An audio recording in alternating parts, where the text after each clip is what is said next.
नमस्कार, आपके साथ मैं हूं समीर अब्बास। उत्तर प्रदेश की शिक्षा व्यवस्था में एक बहुत बड़ा और ऐतिहासिक मोड़ आ गया है। योगी सरकार का एक नया फैसला इस वक्त देश भर के शैक्षणिक और राजनीतिक गलियारों में चर्चा का सबसे बड़ा विषय बना हुआ है। फैसला यह है कि मदरसा बोर्ड से मिलने वाली उच्च डिग्रियों यानी कामिल और फाजिल को अब उच्च शिक्षा यानी हायर एजुकेशन के समकक्ष मान्य नहीं माना जाएगा। आखिर क्यों सरकार को यह कठोर कड़ा कदम क्यों उठाना पड़ा? इससे मदरसों में पढ़ने वाले लाखों छात्रों के भविष्य पर क्या असर पड़ जाएगा? क्या यह फैसला मदरसा बोर्ड कानून यानी यूपी मदरसा एजुकेशन एक्ट पर, इलाहाबाद हाईकोर्ट के फैसले और सुप्रीम कोर्ट की टिप्पणियों से जुड़ा हुआ है? और सबसे महत्वपूर्ण बात, मदरसा शिक्षा की पूरी संरचना क्या है? अगले 7 से 8 मिनट में हम इस पूरे मुद्दे की परत दर परत इन डेप्थ पड़ताल करेंगे। वीडियो को अंत तक जरूर देखिएगा।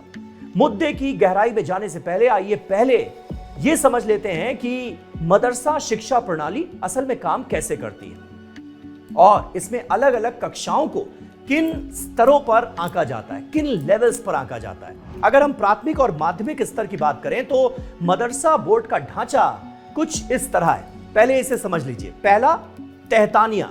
इसे सामान्य स्कूली शिक्षा के कक्षा 5 यानी प्राइमरी लेवल के समकक्ष माना जाता है। इसके बाद फौकानिया, यह कक्षा 8 यानी जूनियर हाई स्कूल लेवल के समकक्ष माना जाता है। फिर आता है आलिम का नंबर।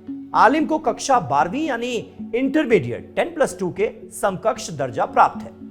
आपको जानकर हैरानी भी हो सकती है कि आलिम तक की यह पढ़ाई आज भी देश की कई जानी मानी यूनिवर्सिटीज जैसे अलीगढ़ मुस्लिम यूनिवर्सिटी, जामिया मिलिया इस्लामिया यूनिवर्सिटी और मौलाना आजाद नेशनल उर्दू यूनिवर्सिटी में आगे की पढ़ाई यानी बीए, बीएससी में एडमिशन के लिए बिल्कुल वैलिड मानी जाती है, एकदम मान्य है।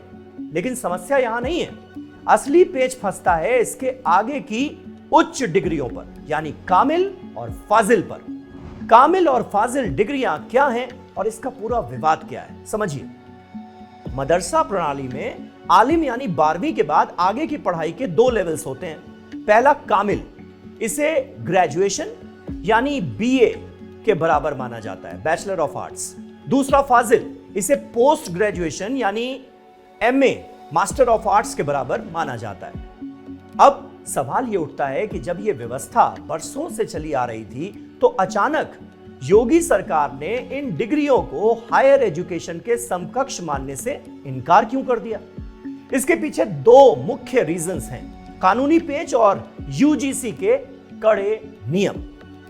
भारत के कानून के मुताबिक कोई भी संस्था अगर ग्रेजुएशन या पोस्ट ग्रेजुएशन की डिग्री देना चाहती है तो उसे यूजीसी एक्ट 1956 के तहत मान्यता प्राप्त यूनिवर्सिटी होना जरूरी है, अनिवार्य है। मदरसा शिक्षा बोर्ड एक स्कूल बोर्ड या माध्यमिक शिक्षा बोर्ड की तरह काम करता है, न कि किसी यूनिवर्सिटी की तरह।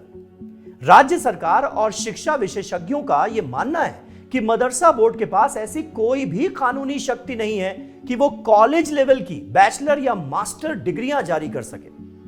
इस पूरे विवाद की जड़ें इलाहाबाद हाईकोर्ट के उस ऐतिहासिक फैसले से भी जुड़ी हैं, जब हाईकोर्ट ने उत्तर प्रदेश मदरसा शिक्षा अधिनियम 2004 यूपी मदरसा एक्ट 2004 को असंवैधानिक घोषित कर दिया था। हाईकोर्ट ने साफ कहा था कि धर्म आधारित शिक्षा को राज्य द्वारा इस तरह संचालित करना पंथ निरपेक्षता यानी सेकुलरिज्म के खिलाफ है और बोर्ड को डिग्रियां बांटने का कोई अधिकार नहीं। इसके बाद यह मामला देश की सबसे बड़ी अदालत यानी सुप्रीम कोर्ट की चौखट तक पहुंचा।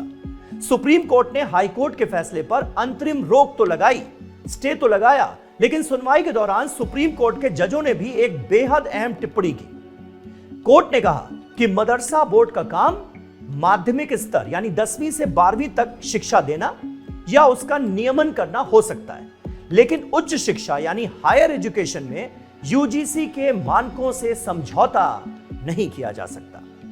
अब इसी कानूनी रुख को देखते हुए यूपी की योगी सरकार ने मदरसा कानून में बड़े संशोधनों का प्रस्ताव तैयार किया है ताकि भविष्य में कोई कानूनी विवाद न रहे और शिक्षा व्यवस्था में पारदर्शिता आए। अब सवाल यह है कि इस फैसले का छात्रों और मदरसों पर क्या असर पड़ेगा। उन लाखों छात्रों का क्या होगा जो कामिल और फाजिल की पढ़ाई कर रहे हैं या कर चुके हैं। पहली परेशानी, उच्च शिक्षा में रुकावट। अब कामिल की डिग्री के आधार पर छात्र सीधे किसी सामान्य यूनिवर्सिटी में एमए में एडमिशन नहीं ले सकेंगे। इसी तरह फाजिल की डिग्री के दम पर पीएचडी या प्रोफेसर पद के लिए आवेदन करना भी नामुमकिन हो जाएगा। सरकारी नौकरियों पर भी असर पड़ेगा। जिन नौकरियों में न्यूनतम योग्यता ग्रेजुएशन मांगी जाती है, वहां कामिल की डिग्री को अब मान्यता नहीं मिलेगी। वैकल्पिक प्लान की बात की जाए तो सरकार का तो यह कहना है कि वो छात्रों का नुकसान नहीं चाहती। इसके लिए सुझाव दिए जा रहे हैं कि जो छात्र धार्मिक डिग्रियों के साथ साथ उच्च शिक्षा की डिग्री चाहते हैं, वो मदरसा बोर्ड से आलिम यानी 12वीं करने के बाद किसी मान्यता प्राप्त स्टेट या सेंट्रल यूनिवर्सिटी जैसे एएमयू, इग्नू या राज्य विश्वविद्यालय से रेगुलर या डिस्टेंस मोड में बीए और एमए की डिग्री हासिल कर लें। योगी सरकार का यह फैसला सिर्फ एक कानूनी बदलाव भर नहीं है, बल्कि ये मदरसा शिक्षा के आधुनिकीकरण के बड़े एजेंडे का हिस्सा है। सरकार का तर्क है कि वो मुस्लिम युवाओं के एक हाथ में कुरान और दूसरे हाथ में लैपटॉप देखना चाहती है। पीएम मोदी भी ऐसा कहते हैं। जब तक छात्रों के पास यूजीसी से मान्यता प्राप्त डिग्रियां नहीं होंगी, वो आधुनिक कॉम्पिटिटिव दुनिया और कॉर्पोरेट सेक्टर में पिछड़ते रहेंगे।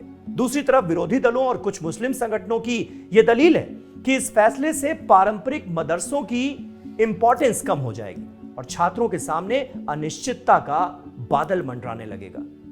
तो दोस्तों, यह था यूपी में मदरसा डिग्रियों कामिल और फाजिल को लेकर चल रहे पूरे विवाद का आसान और सटीक विश्लेषण।